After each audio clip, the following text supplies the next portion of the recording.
हम निकाल लेंगे फिलिपियों उसका दूसरा अध्याय।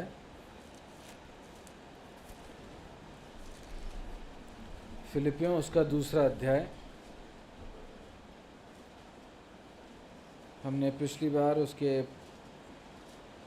25-24वें पद तक देखा था। आज हम उसके आगे के भाग पर मनन करेंगे। फिलिपियों उसका दूसरा अध्याय, और हम पढ़ लेंगे 25 से लेकर 30 तक।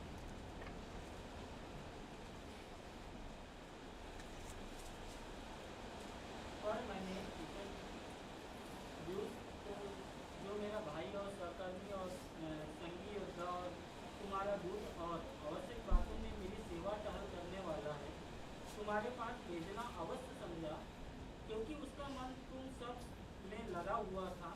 इस कारण वह व्याकुल रहता था, क्योंकि तुमने उसकी बीमारी का हाल सुना था, और निश्चय वह बीमार तो हो गया था, यहाँ तक कि मरने पर था, परंतु परमेश्वर ने उस पर दया की, और केवल उसी पर नहीं पर मुझ पर भी, कि मुझे शोक पर शोक न हो।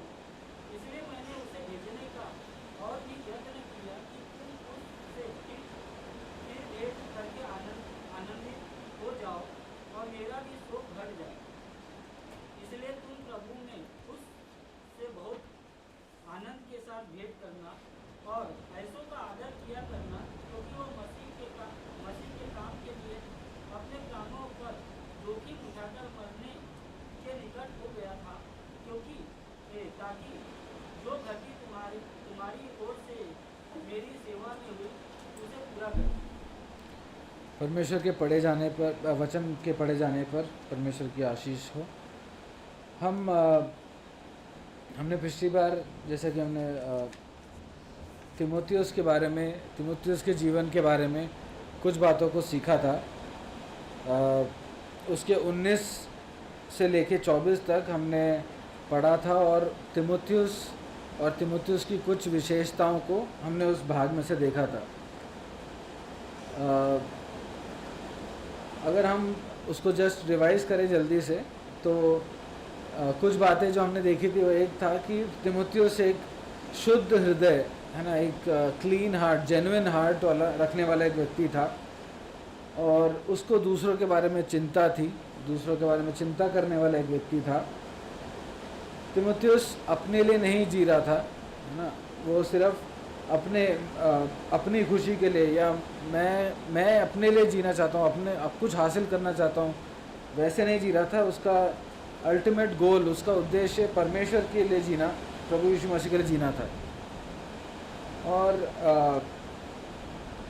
तिमोथियस को परखा गया ना, उसके विश्वास और उसके काम, उसके सेवा से पहले उसकी परख हुई।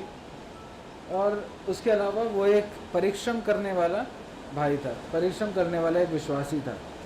किन चीज़ों में परिश्रम करता था? वो अपने आप पे, अपने जीवन में प्रभु यीशु मसीह में बढ़ने के लिए परिश्रम करता था, और साथ ही वो दूसरों की सेवा करने में, दूसरों की सेवकाई के लिए परिश्रम करता था। और आखिर में हमने देखा कि ऐसा लिखा है कि 20वें पद में ऐसा लिखा था कि I have no one else like him, या तिमोथियस जैसा मेरे पास और कोई नहीं है। तो आज हमने जैसे पिछली बार देखा था, 2 लोगों के बारे में मेंशन्ड है, एक तिमोथियस है और एक इपफ्रोदितुस है ना, इपफ्रोडिटुस। तो आज हम उस दूसरे भाई के बारे में देखेंगे। कृपया सब, आप लोग वहाँ देख रहे तो मैं भी सोचा वहाँ पे कुछ क्या होगा, ठीक है। तो आज हम उस दूसरे भाई के बारे में देखेंगे, इपफ्रोदितुस, ठीक है।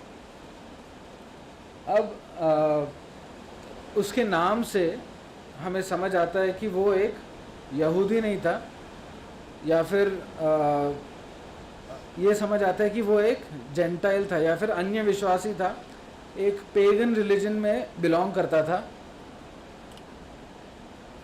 और उसके नाम का मतलब है बिलोंगिंग टू एफ्रोडाइट, या फिर एफ्रोडाइट नाम की एक गॉडेस थी, उनकी एक देवी थी, और उसको उस पर समर्पित एक व्यक्ति, ऐसा उसके नाम का अर्थ था, है ना।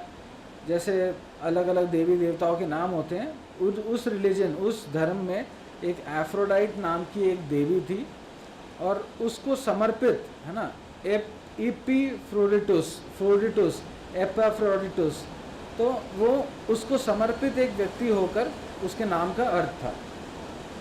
ठीक है, अब मैं कुछ सवाल आपसे पूछना चाहता हूँ, ज़ोर से उसका जवाब देंगे, या माइक आपके पास है, माइक का इस्तेमाल कर सकते हैं।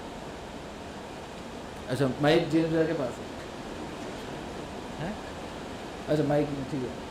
तो एपिफ्रोडिटुस कौन सी कलीसिया में से था? कौन सी कलीसिया का था? कौन सी? फिलिपियों, है ना। हम कौन सी पत्री का अध्ययन कर रहे हैं? फिलिपियों को लिखी गई पत्री का अध्ययन कर रहे हैं। ठीक, किसने लिखा है? पौलुस। ठीक है, तो एपिफ्रोडिटुस फिलिपी कलीसिया का एक भाई था। ठीक है, अब ये पत्र जब लिखा जा रहा है तो एपिफ्रोडिटुस कहाँ पे है? सॉरी, ये पत्र जब पढ़ा जा रहा है तो ये एपिफ्रोडिटुस कहाँ पे है? कलीसिया में, है ना, फिलिपी में है। ठीक है, वो वापस पहुंच चुका है। वो कहाँ से आ रहा है? कहाँ से वापस आया है? पौलुस कहाँ था? जेल कहाँ थी? रोम में, है ना। तो वो रोम से फिलिपी वापस आया। ठीक है, तो वो अभी कहाँ पे? फिलिपी में है। वो कहाँ गया हुआ था? रोम गया हुआ था। रोम में किसके पास गया हुआ था? पौलुस के पास गया हुआ था। और पौलुस कहाँ था? जेल में था, रोम में एक जेल में था। ये ठीक है। अब वो रोम क्यों भेजा गया था? एपिफ्रोडिटुस रोम गया, वो है फिलिपी का, मगर वो रोम गया, क्यों गया है? पौलुस को कुछ दान, कुछ सहायता लेकर, कुछ गिफ्ट्स लेकर वो गया है। और कुछ, और कोई कारण था उसके जाने का? हालचाल जानने के लिए। ठीक है, और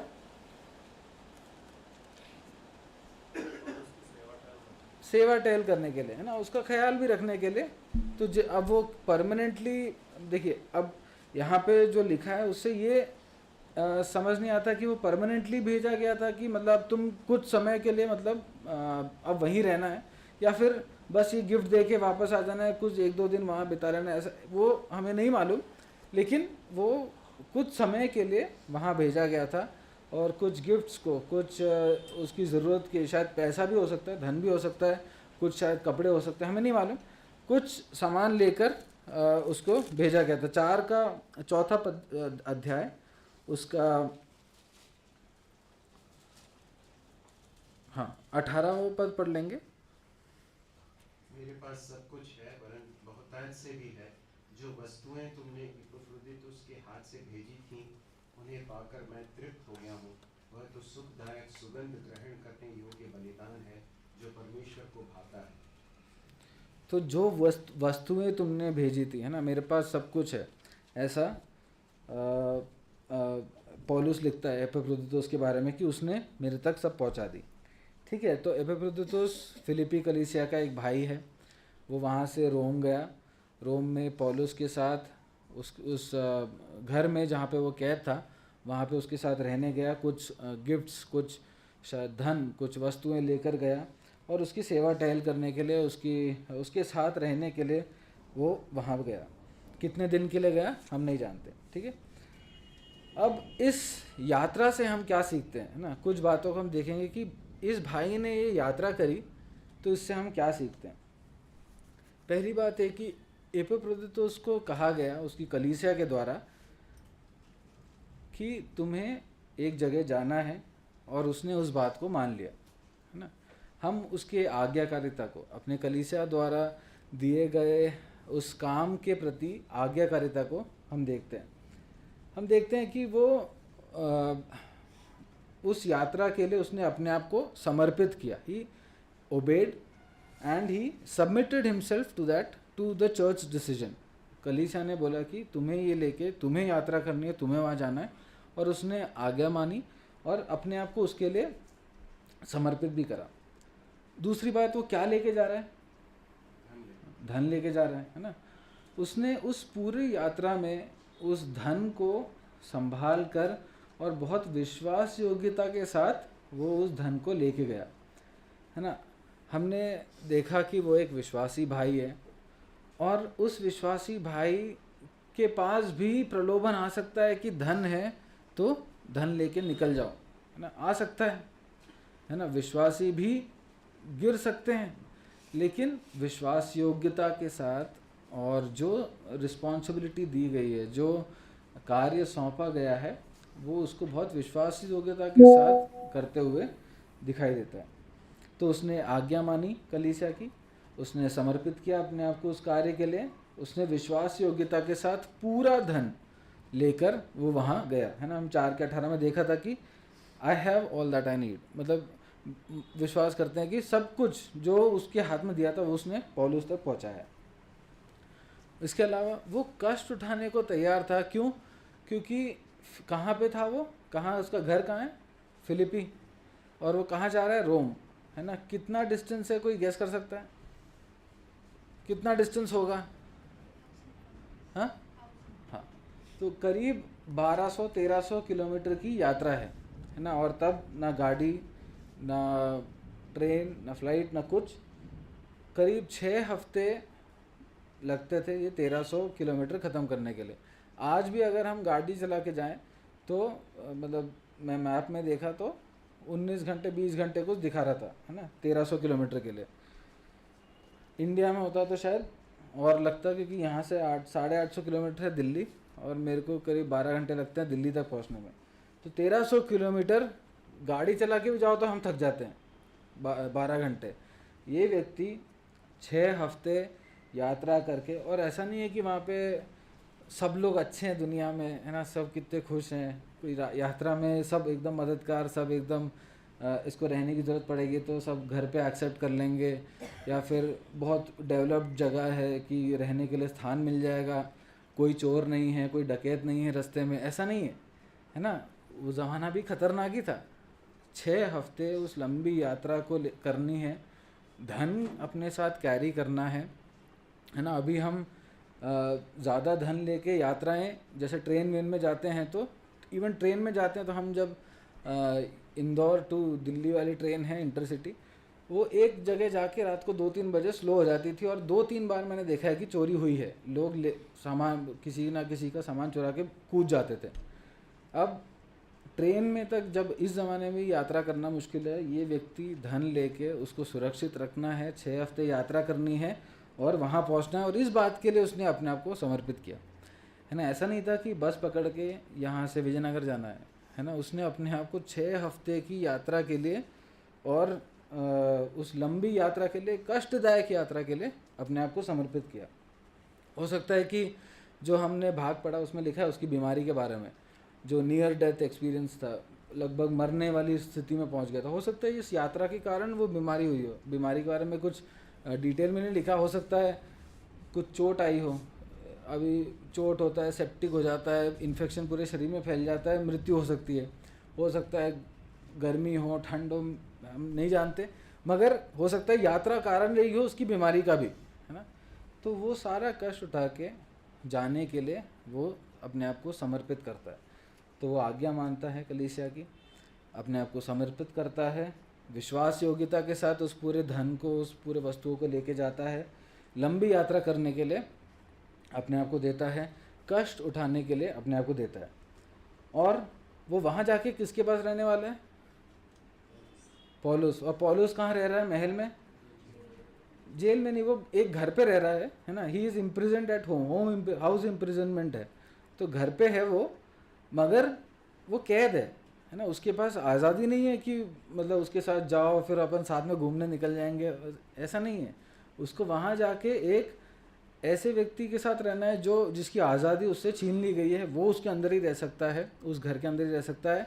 और जो कंपेनियंस रहते हैं उनके पास भी लिमिटेड फ्रीडम रहता था, है ना। वो भी उस घर के अंदर कुछ सीमाओं के साथ ही रह पाते थे। तो ऐसा नहीं है कि ये पूरी यात्रा करके अब वहाँ जाके तो मज़े हैं, है ना। बोलते हैं 12th तक पढ़ाई कर लो फिर तो मज़े हैं, तो हमें पता है कि वैसा नहीं होता है जीवन भर। तो इसके साथ भी ऐसा ही है कि वहाँ पहुँच के भी एक बिना आज़ादी के एक कैदी व्यक्ति के साथ, उसके साथ ही उस घर के अंदर ही रहना है और सेवा टहल करनी है ना। सेवा करने जा रहा है और उस व्यक्ति की मदद करने जा रहा है, उस व्यक्ति को जो ज़रूरत है उसके लिए जा रहा है। तो इस सब के लिए उसने अपने आप को आज्ञाकारी बनाया, उसने अपने आप को समर्पित किया और वो उन लोगों के पास, पौलुस के पास वहाँ रोम में पहुँचा। ठीक है, तो ये बातें हमें समझ आती है इस यात्रा से, है ना। ऐसा लिखा नहीं है मगर समझ आता है अपने को, है ना। अब पौलुस क्या कहता है इसके बारे में, क्या लिखा है 25वें पद में? पर मैंने एपफ्रोदितुस को, जो मेरा भाई और सहकर्मी और संगी योद्धा और तुम्हारा दूत और आवश्यक बातों में मेरी सेवा टहल करने वाला है, तुम्हारे पास भेजना आवश्यक समझा। मेरा भाई, मेरा संगी, मेरा सहकर्मी, संगी योद्धा, है ना, तुम्हारा दूत। पौलुस जो एक सीनियर मिशनरी है ना, बहुत समय से अभी यात्राएं कर चुका है, बहुत दुख उठा चुका है, बहुत तकलीफ़ों में से होके गुजरा है, उसकी वजह से कई सारी कलीसियाँ स्थापित हुई हैं, बहुत सीनियर लेवल का एक प्रेरित है वो, है ना। वो व्यक्ति कह रहा है कि ये मेरा भाई है ना। तो इस बात से एक तो समझ आता है कि ये विश्वासी है, ये एक हमने पहले देखा वो एक कलीसिया को बिलोंग करता है, वो एक विश्वासी है। साथ ही अब एक यहूदी और अन्य जाति में कोई डिफरेंस नहीं है ना। पौलुस क्या था? यहूदी था। एपिफ्रोदितुस क्या है? एक अन्य जाति था। लेकिन अब वो क्या है? समझ रहे हैं? इसमें डिफिकल्ट लग रहा है कुछ? पौलुस क्या था? यहूदी था। और एपिफ्रोदितुस क्या था? अन्य जाति था। लेकिन दोनों ने विश्वास किया, दोनों जब प्रभु यीशु मसीह पर विश्वास करे, उद्धार पाया, तो अब वो क्या हो गए? भाई हो गए, है ना। अब एक डिफरेंस, अब एक कल्चर का डिफरेंस या स्थान का डिफरेंस या विश्वास का डिफरेंस या धर्म का डिफरेंस अब कुछ भी नहीं रहा। अब वो भाई हो गए। भाई किसे बोलते हैं? दोस्त को बोलते हैं क्या?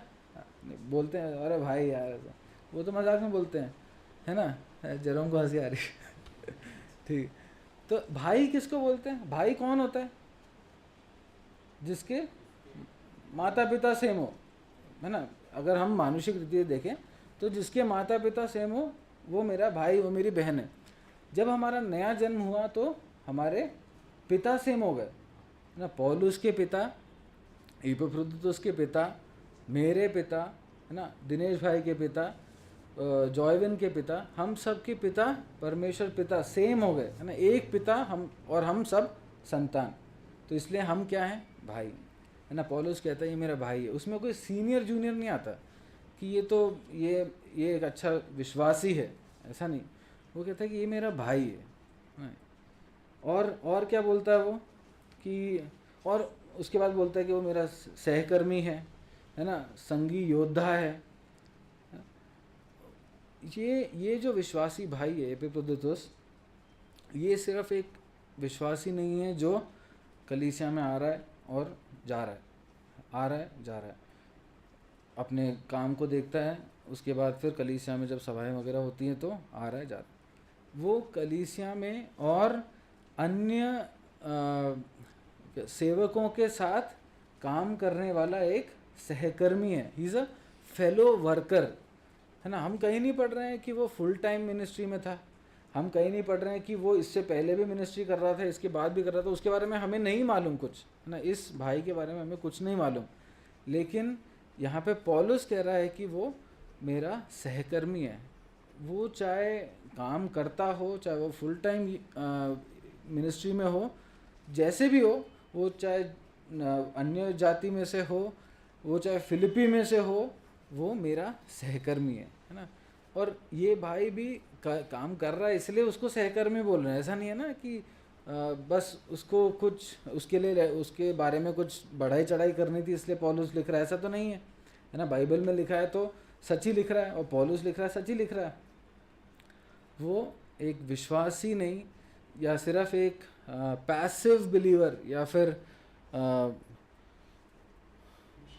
निष्क्रिय विश्वासी होकर नहीं, मगर कलीसिया में एक कर्म करने वाला या फिर सहकर्मी है ना, साथ में काम करने वाला है ना, एक्टिवली इन्वॉल्व होके है ना, सक्रिय होकर काम करने वाला एक भाई है ना। तो वो एक भाई है, वो विश्वासी है, वो एक्टिव है, और क्या है, वो संगी योद्धा है। He is a fellow soldier है ना। योद्धा उसको बोलते हैं जो युद्ध लड़ता है ना। सोल्जर का काम युद्ध लड़ना है ना। जब दुश्मन जब हमला करता है तो जो हमारे साथ है, जो अपने आप को भी मेरे देश को भी बचाना है ना, वो परमेश्वर के राज्य में एक योद्धा होकर जी रहा था ना। एक निष्क्रिय विश्वासी इन कार्यों को नहीं कर सकता। एक पैसिवली जस्ट प्रेजेंट रहने वाला एक विश्वासी एक सहकर्मी नहीं हो पाएगा, एक योद्धा नहीं हो पाएगा। उसके लिए बहुत परिश्रम लगता है, उसके लिए करना पड़ता है, उसके लिए अपने आप को इन्वॉल्व करना पड़ता है। You have to become active है ना। तो पौलुस कहता है कि ये मेरा भाई है, मेरा सहकर्मी है, मेरा संगी योद्धा है, ठीक है। और उसके बाद वो कहता है कि ये तुम्हारा दूत है। वो सिर्फ मैं सुसमाचार सुनाऊंगा, मैं प्रभु के बारे में दूसरों को बताऊंगा, मगर मतलब being a bridge between two people, दो लोग या दो कलीसियाओं के बीच में, या एक व्यक्ति और एक अभी क्या कर रहा है वो, एक व्यक्ति और एक कलीसिया के बीच में एक ब्रिज बन के एक्ट कर रहा है ना।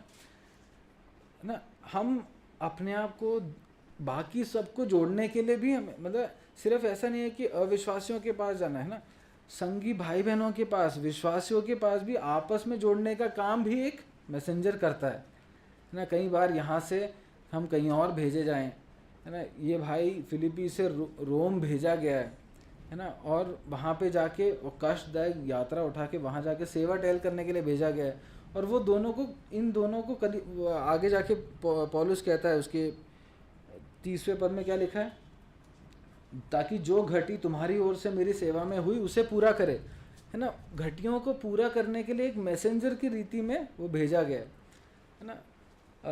और ये सब वो मतलब विलफुली है ना, खुद की इच्छा से या फिर अपने आप को, अपनी इच्छाओं को प्रभु के प्रति समर्पित करके वो कर रहा है। वो ही इज़ ओबीडियंट है ना, आज्ञाकारी है। हम पिछली बार भी जो दूसरे पद के पहले इनिशियल भाग में भी देख रहे थे कि आज्ञाकारिता कितनी ज़रूरी है। जब हम आज्ञाकारी होते हैं तो परमेश्वर हमारे जीवन में कार्य करते हैं है ना।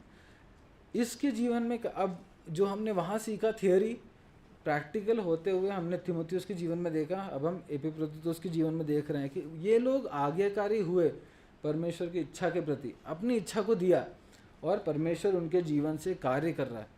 एक सीनियर प्रेरित या फिर एक सीनियर मिशनरी, एक प्रेरित के जीवन में इनकी वजह से, जो जिसके बारे में आगे बस 4थे अध्याय में एक बार लिखा है, उसके बाद कहीं नहीं लिखा है, ये व्यक्ति भी उनके जीवन में एक आशीष की तरह पहुँचे है ना। पौलुस मेहनत कर रहा है मगर उनके जीवन में कोई मेहनत कर रहा है और वो इनसिग्निफिकेंट था इस अध्याय से पहले और इस पत्री के बाद।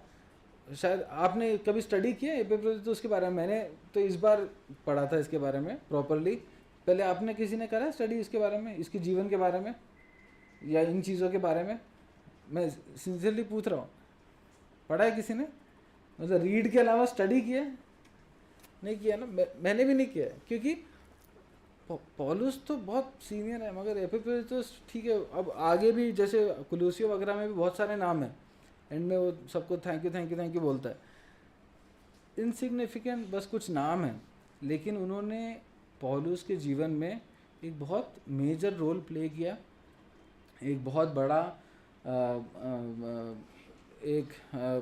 रोल प्ले किया जो कि पौलुस के लिए आशीष, पौलुस के लिए एक सहकर्मी होने का, एक संगी, उसके साथ कोई कंधे से कंधे मिलाकर उस बैटल ग्राउंड में लड़ने के लिए कोई था है ना, युद्ध लड़ने के लिए उसके साथ एपिफ्रोदितुस था, जो कि एक गिफ्ट लेकर भेजा गया एक व्यक्ति था।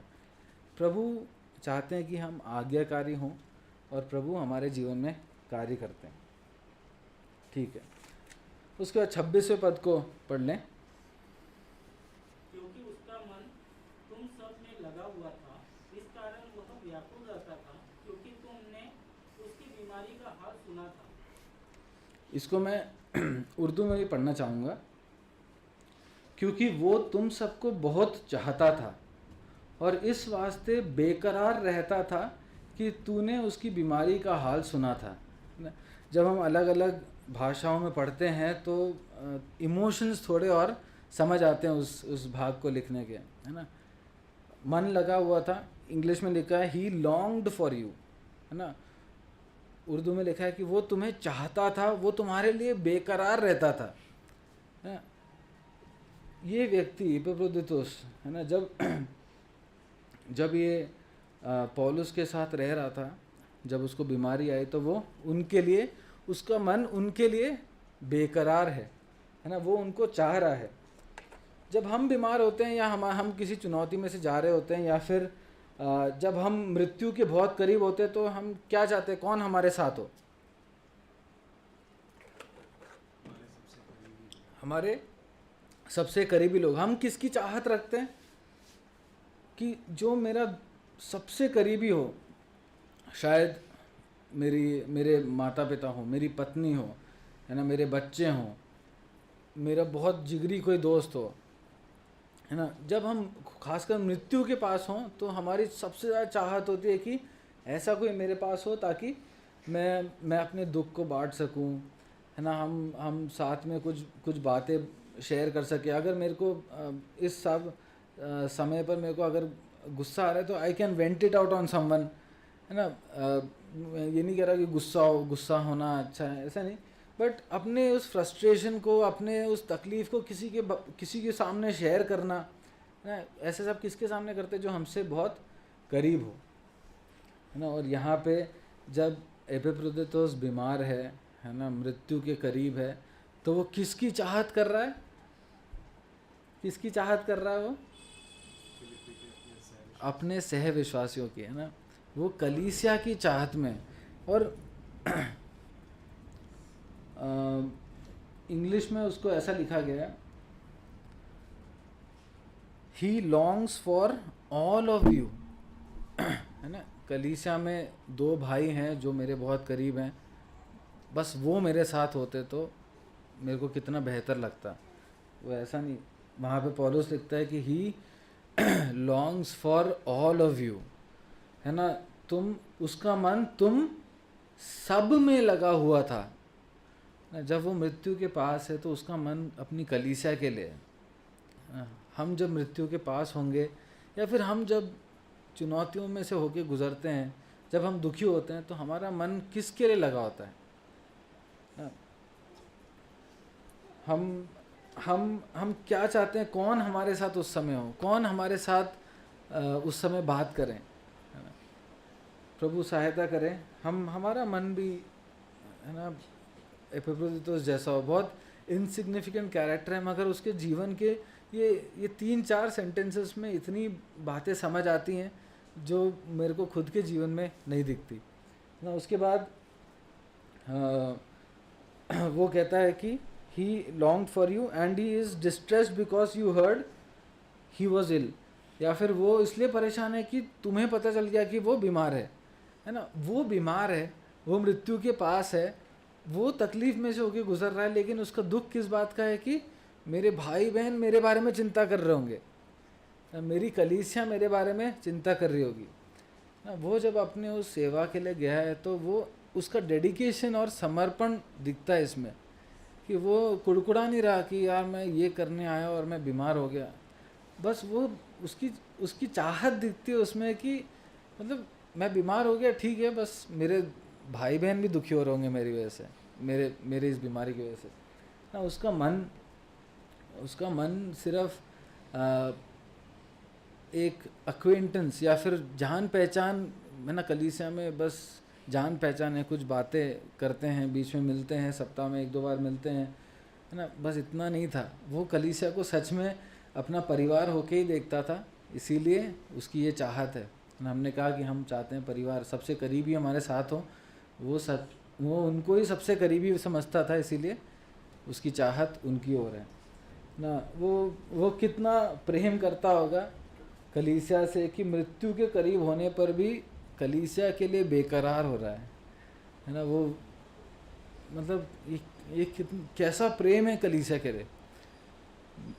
प्रभु सहायता करे कि हम भी अपनी कलीसिया से ऐसा प्रेम कर, सबसे ऐसा प्रेम कर सके, है ना, हम ऐसा चाह सके एक दूसरे को, है ना। प्रभु सहायता करे। उसके बाद जब पौलुस ने देखा कि इसकी चाहत अपने कलीसिया के लिए इतनी खतरनाक है, तो वो कहता है कि इसीलिए मैंने आवश्यक समझा, है ना। 25वें पद में लिखा है मैंने, हाँ, और आवश्यक बातों नहीं, हाँ, तुम्हारे पास भेजना आवश्यक समझा। ठीक है, इसीलिए जब पौलुस ने देखा कि उसका प्रेम, उसकी चाहत अपने कलीसिया के लिए, उसका मन अपनी कलीसिया के लिए कितना लॉन्ग कर रहा है ना, कितना चाह रहा है, तो उसने उसको भेजने को आवश्यक समझा, इट कंसिडर्ड इट नेसेसरी। अब इसमें पौलुस की भी सोचिए, है ना। पौलुस ने ये नहीं कहा कि तुम अब मतलब मेरी सेवा करने के लिए आए थे, है ना, और अब तुम ठीक हो गए हो, तो अब तो तुम यहीं रह जाओ, है ना। थोड़े अपन अभी कर ही रहे थे, सहकर्मी हैं, तो तुम अभी तक कर ही रहे हो मेरे साथ काम, और अपन साथ में मिनिस्ट्री भी अच्छी, तो तुम यहीं रह जाओ, है ना। बीइंग अ सीनियर इवेंजलिस्ट या फिर सीनियर मिशनरी, उसने एक, हम देखते हैं कि वो एक कमांडिंग नेचर नहीं, या फिर कि मैं अब तुम ठीक हो गए, तो अब क्या दिक्कत है, हम लेटर लिख देंगे कि तुम ठीक हो गए हो, ऐसा नहीं। वो उसने देखा कि मेरे छोटे भाई को की चाहत क्या है, और उसने वो सेंसिटिव है उस चाहत के प्रति ना। वो ये नहीं सोच रहा कि अब ठीक है तो अब मेरे साथ रुक जाए। पौलुस को तो ज़रूरत है, वो कैद में है, उसको ज़रूरत है कि कोई साथ में रहे। तीमुथियुस है वहाँ पे, मगर एपेफ्रोदितुस तो भाई है, सहकर्मी है, संगी योद्धा है ना, मेरी सेवा टहल कर रहा है, तो ये साथ में रहे तो कितना अच्छा हो। नहीं, मगर वो being a senior, he was sensitive towards कि उसकी क्या ज़रूरत है ना, उसकी क्या चाहत है, वो भी उस बात के प्रति भी वो संवेदनशील था। ठीक है। उसके बाद 27वें पद में अगर हम जब आगे आते हैं, तब हम फिर से पौलुस उस बीमारी के बारे में बताता है, पढ़ लेंगे कोई 27। और निश्चय वह बीमार तो हो गया था, यहाँ तक कि मरने पर था, परंतु परमेश्वर ने उस पर दया की, और केवल उस पर ही नहीं पर मुझ पर भी, कि मुझे शोक पर शोक न हो। इस पद में हम देखते हैं कि पौलुस है, एपेफ्रोदितुस है, और एपेफ्रोदितुस बीमार है ना। हम अगर प्रेरितों के काम देखें तो हम पौलुस की एक विशेषता, या फिर पौलुस को एक गिफ्ट था हीलिंग का, है ना। वो लोगों को ठीक कर पाता था, है ना। उसके बारे में अगर हम प्रेरितों के काम 19 का 12 पढ़ेंगे, प्रेरितों के काम 19 का 12 पढ़ लें। उसकी आंखें आग की ज्वाला है। 19 का 12, प्रेरितों के काम 19 के 12। यहाँ तक कि रुमाल और अंगूठे उसकी देह से स्पर्श कराकर बीमारों पर डालते थे, और उनकी बीमारियां जाती रहती थी, और दुष्टात्माएं उनमें से निकल जाया करती थी। 11 भी पढ़ लें। और परमेश्वर पौलुस के हाथों से सामर्थ्य के अनोखे काम दिखाता है। देखिए, पौलुस ऐसा एक व्यक्ति था जिसके द्वारा परमेश्वर बहुत सामर्थ्य के काम कर रहा है ना। इंग्लिश में लिखा है God did extra ordinary miracles through Paul. पौलुस के द्वारा बहुत सामर्थ्य के कार्य परमेश्वर करने वाला ऐसा एक व्यक्ति था वो। ऊपर से लिखा है कि उसके इवन लोग अपने हैंकरचीफ और अपने कपड़े टच करा के बीमारों पे ले आते तो वो ठीक हो जाते थे। इतनी सामर्थ्य से भरा, इतना एक गिफ्टेड फॉर हीलिंग एक व्यक्ति था पौलुस। और यहाँ पे क्या लिखा है, वापस हम फिलिपियों में आ जाएं, उसमें लिखा है कि उसके 27वें पद में, निश्चय ही वो बीमार तो हो गया था, यहाँ तक कि मरने पर था, परंतु परमेश्वर ने उस पर दया की, है ना। हम देखते हैं पौलुस के towards the end of his life या उसके जीवन के थोड़े आगे की मिशन या फिर आगे की सेवकाई में उसको हीलिंग करते हुए नहीं देखते हम। तिमुथियुस को भी वो बोलता है कि थोड़ा दाखरस पियो अपने पेट के लिए। कहीं एक जगह पे उसको किसी को बीमार छोड़ के जाना पड़ा था। यहाँ पे हम देखते हैं कि उसके साथ बीमार है और वो एंग्शियस हो रहा है या दुखी हो रहा है, शोक हो रहा है उसको, है ना। तो सम गिफ्ट्स आर नॉट परमानेंट, है ना। ये हम और भी वरदानों के बारे में पढ़ते आए हैं, सीखते आए हैं और एक चीज़ ये देखते हैं। मगर मैं एक सीनियर विश्वासी हूँ, मैं एक प्रेरित हूँ, तो मैं कभी डर नहीं सकता या फिर मैं कभी शोक नहीं कर सकता, है ना, या फिर मैं कभी दुखी नहीं हो सकता। पौलुस ऐसा नहीं दिखाता, है ना। पौलुस अपने आप को खुला रख रहा है उनके सामने कि मेरा शोक पे शोक ना हो जाए, इसलिए परमेश्वर ने दया कर दी, है ना। और उसके 28 के अंत में भी कैसे लिखा है, मेरा शोक घट जाए, है ना। वो अपने फीलिंग्स को या फिर वो अपने सच्चे फीलिंग्स को, सच्चे उस दौरान जो उसमें उसके मन में होके गुजर रहा है उसको वो शेयर कर रहा है ना। वो ये नहीं बोल रहा कि मगर मेरे को वो बीमार था, मरने पर था, मगर मैं एकदम हियाव से खड़ा हुआ था कि उसको कुछ नहीं होगा, ऐसा नहीं बोल रहा है। वो कह रहा है कि परमेश्वर ने दया करी कि मुझ पे शोक ना हो जाए। मैं उसको तुम्हारे पास भेज रहा हूँ ताकि तुम देखो, तुम आनंदित हो और मेरा शोक घट जाए, मेरा शोक कम हो जाए, है ना। उसने कोई अपने मुंह पर आत्मिकता का नकली नकाब नहीं पहना, है ना। उसने अपने फीलिंग्स को, मेरे को शोक हो रहा है तो मैं बांटूंगा, है ना। उसने प्रार्थना की होगी, है ना। उसने ज़रूर तिमुथियुस हैं और भी शायद रोम के भी लोग मिलने आते थे, बोला होगा, प्रार्थना की होगी, परमेश्वर ने दया करी उसको। वो हीलिंग का वरदान देने वाला व्यक्ति भी परमेश्वर ही थे। अभी भी हील कौन कर रहे हैं, परमेश्वर ही कर रहे हैं। तब कौन, God was doing extraordinary miracles through Paul, now God is directly doing those things without Paul, है ना। ज़रूरी नहीं है कि पौलुस के द्वारा ही उसको हील करना है। परमेश्वर को ज़रूरी नहीं है कि मैं चाहिए या कोई और चाहिए अपने कार्य को बढ़ाने के लिए। अगर मेरे द्वारा कर रहे हैं तो वो मेरे लिए मतलब it is a gift for me, इसलिए उसको गिफ्ट बोलते हैं। अदरवाइज परमेश्वर कर रहे हैं तो परमेश्वर तो कैसे भी कर सकते हैं। तो प्रभु सहायता करें, हम कभी अपने इमोशंस को ना छुपाएं, है ना। हम पौलुस के उसमें से जीवन से देख रहे थे, जब उसको शोक हुआ उसने शेयर किया, नकली नकाब ना पहने, है ना, कि मैं तो नहीं घबरा रहा, मेरे को कोई टेंशन नहीं है। हाँ, परमेश्वर ख्याल रखेगा, मैं जानता हूँ, मगर अंदर ही अंदर परेशान हो रहे हैं, है ना, टेंशन हो रहा है, क्या करें समझ नहीं आ रहा। अपने फीलिंग्स को शेयर करें, है ना, अपने प्रार्थना के लिए बताएं ना, मैं संभाल लूँगा। अरे अब मैं बोलूँगा तो, अब मैं बताऊँगा तो फिर लोग सोचेंगे मैं कैसा विश्वासी हूँ, है ना।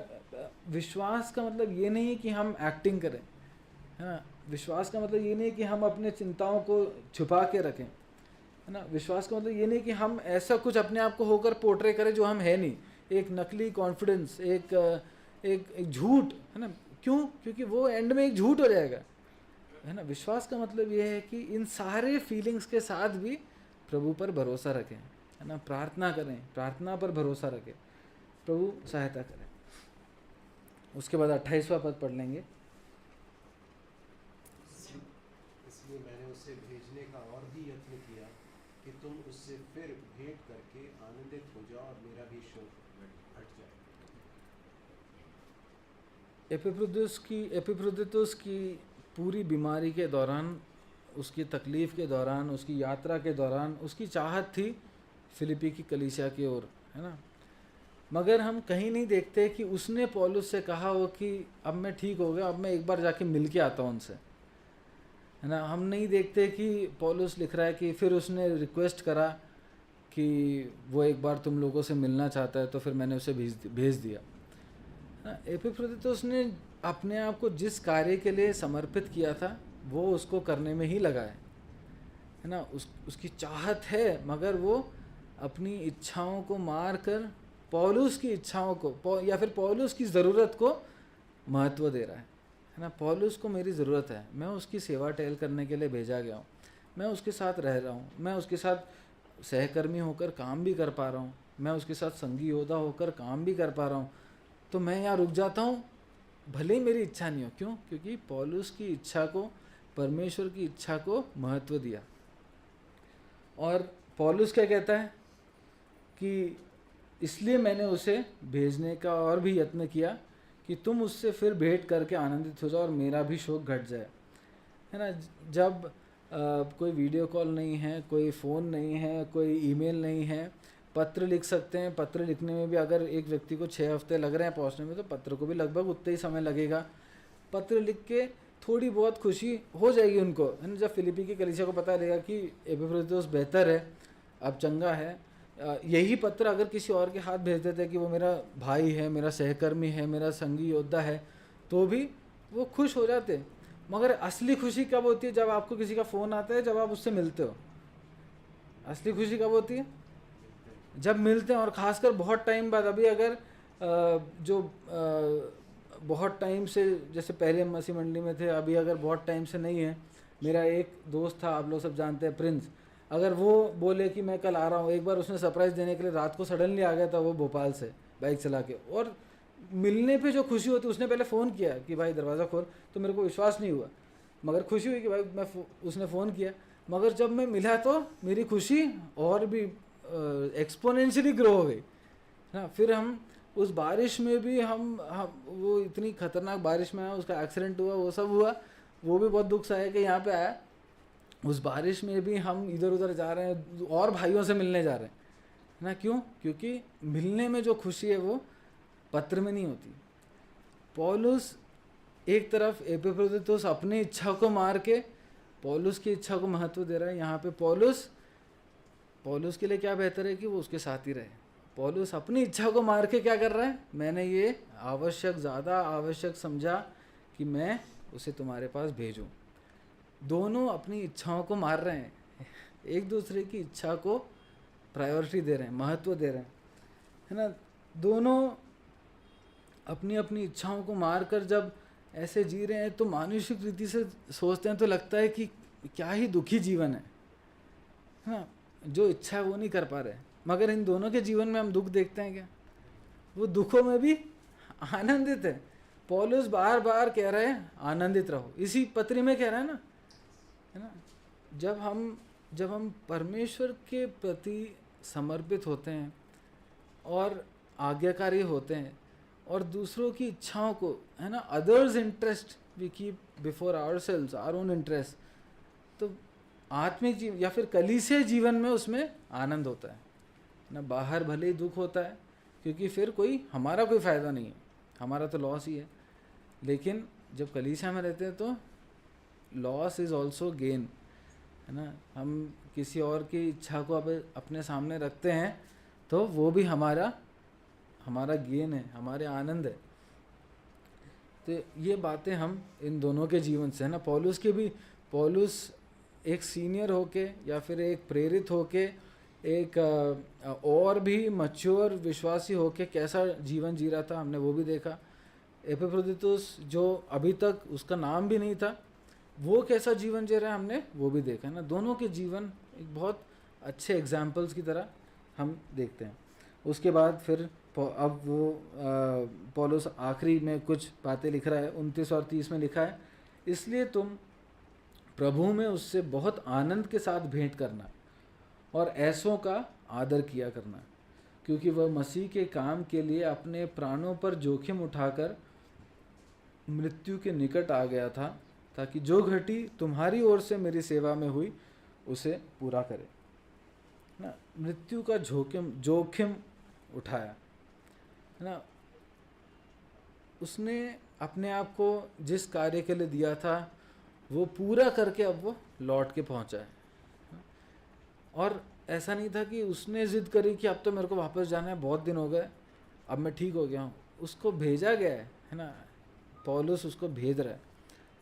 जब पौलुस कहता है कि ऐसों का आदर करो, हम दुनिया में देखते हैं किसका आदर होता है, जिसके पास पैसा है, जिसके पास बुद्धि है, जो ब्रिलियंट है, जो खूबसूरत है ना, जो